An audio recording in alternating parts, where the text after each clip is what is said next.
क्या ये वही शख्स है जो मेरी मदद कर सकता है, या ये सिर्फ एक और धोखा है? क्या ये इंसान अपने फायदे के लिए खेल रहा है, या वाकई वो मेरी किस्मत बदलने आया है? क्या एक अनजान के हाथ में मेरी जिंदगी की डोर थमा दी जाए? कहानी की शुरुआत होती है एक भ्रम से, जहां रूही, जो अपने पति नाहर की मौत से परेशान है, गलती से युवराज साहनी को नाहर समझ बैठती है। तेरा है मन सुंदर, ये बात रूही की भावनाओं को दर्शाती है, पर वो तुरंत ही अपने भ्रम को स्वीकार करती है। आपका इरादा कैसे बदल गया? आपने तो मुझे सीधा मना कर दिया था ना। ये लाइनें उस हताशा और उम्मीद के बीच झूलते मन को दिखाती हैं। युवराज, जो रूही का बॉस निकलता है, पहली बार भारत आया है। जब रूही उसे नाहर समझती है तो वो स्पष्ट करता है, excuse me, who are you? और आप ये मुझे किस नाम से बुला रही हैं?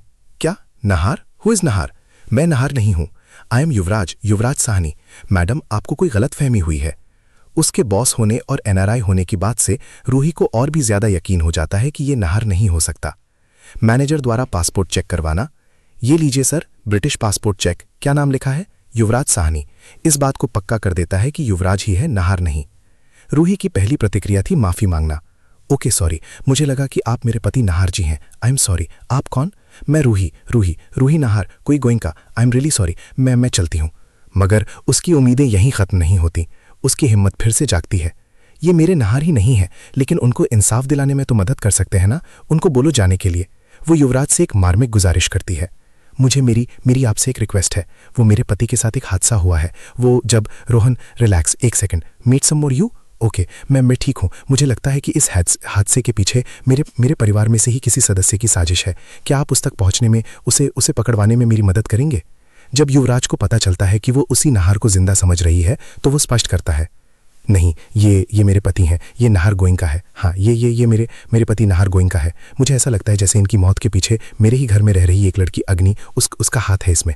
आप अगर मेरे घर चल के उससे सच्चाई कबूल करवाने में मेरी मदद करें तो ज़्यादा कुछ फ़र्क नहीं है, बस आंखों का फ़र्क है और स्टाइल का थोड़ा फ़र्क है। अगर आंखों में लेंस लगा लेंगे तो आप बिल्कुल नाहर जी जैसे ही दिखेंगे। क्या प्लीज़ नाहर जी मत कर, मेरी मदद करेंगे प्लीज़। युवराज की शुरुआती प्रतिक्रिया एकदम व्यापारी वाली। Are you mad or what? मैं एक वेल एस्टैब्लिश्ड बिजनेसमैन हूँ, ना कि कोई स्ट्रगलिंग एक्टर। इस स्टूपिड एक्टिंग के लिए मेरे पास टाइम नहीं है। But if you have still doubt, then go to police station और क्लियर कीजिए अपनी चीज़ें। मैं आपकी मदद नहीं कर सकता इस वक्त में। मैं अपना टाइम वेस्ट नहीं कर सकता और आप मेरा टाइम वेस्ट मत कीजिए। Just leave. मगर रूही की बेताबी और उसकी कहानी में दम देखकर शायद युवराज का दिल पसीज जाता है। रूही अपना नंबर लिख कर देती है। मैं अपना नंबर लिख देती हूँ। अगर आपका मन बदले तो आप प्लीज़ मुझे कॉल कीजिएगा। कम ऑन, ये मेरा नंबर है। आप प्लीज़, अगर आपका थोड़ा भी मन बदले तो प्लीज़ मुझे कॉल कीजिएगा। अंत में युवराज का फैसला बदलता है। वो कहता है, वो एक्चुअली तुम्हारे जाने के बाद मैंने काफ़ी सोचा इस बारे में। फिर मैंने सोचा कि क्यों ना तुम्हारी मदद की जाए। आई मीन, इंडिया में बोलते हैं ना, वो अच्छा कर्म अच्छा समथिंग मिलता है, समथिंग लाइक दैट। अच्छे कर्म से अच्छा फल मिलता है। एग्जैक्टली, इसलिए हेल्प करने आ गया मैं, ताकि जो फल मैं चाहता हूँ वो मिल जाए। विश्लेषण और भविष्यवाणियाँ। ये कहानी विश्वासघात, धोखे और न्याय की तलाश की है। रूही की मासूमियत और हताशा का फायदा उठाया जा रहा है, या शायद वो वाकई सही रास्ते पर है। युवराज का इरादा नेक है या वो अपनी कोई चाल चल रहा है, ये अभी देखना बाकी है। ये संभव है कि अग्नि नाम की लड़की वास्तव में जिम्मेदार हो, या फिर ये एक बड़ा षड्यंत्र हो जिसमें परिवार के लोग ही शामिल हो। युवराज का अच्छा कर्म वाला तर्क सिर्फ एक बहाना हो सकता है, और शायद वो किसी निजी फायदे के लिए इस मामले में पड़ रहा है।